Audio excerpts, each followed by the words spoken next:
Hello teacher, hello friends. My name is Gonzalo Balta and my group is composed by me, Borja Belaunde, Felipe Montalban, and Sebastián Valverde. This is our cell cycle animation. Growth phase 1. During this phase, the cell grows rapidly while performing routine metabolic processes. It also makes proteins needed for DNA replication and copies some of its organelles in preparation for cell division. S phase. During this phase, the cell's DNA is copied in the process of DNA replication. Growth phase 2.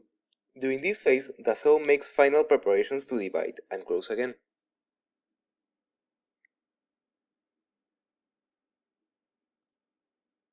Prophase.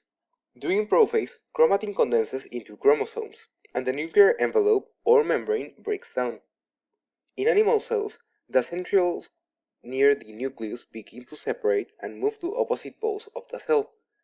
As the centrioles move, a spindle starts to form between them. Metaphase. During metaphase, spindle fibers attach to the centromere of each pair of sister chromatids. The sister chromatids line up at the equator or center of the cell. The spindle fibers ensure that sister chromatids will separate and go to different daughter cells when the cell divides. Anaphase. During anaphase, sister chromatids separate and the centromeres divide. The sister chromatids are pulled apart by shortening of the spindle fibers.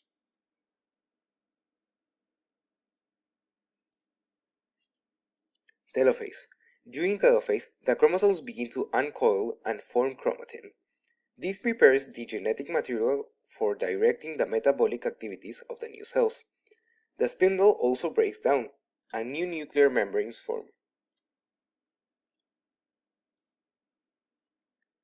Finally, cytokinesis.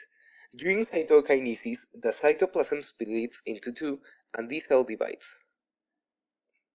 In animal cells, the plasma membrane of the parent cell pinches inward along the cell's equator until two daughter cells form. In plant cells, a cell plate forms along the equator of the parent cell. Then, a new plasma membrane and cell wall form along each side of the cell plate. That's the end of our animation. Thank you.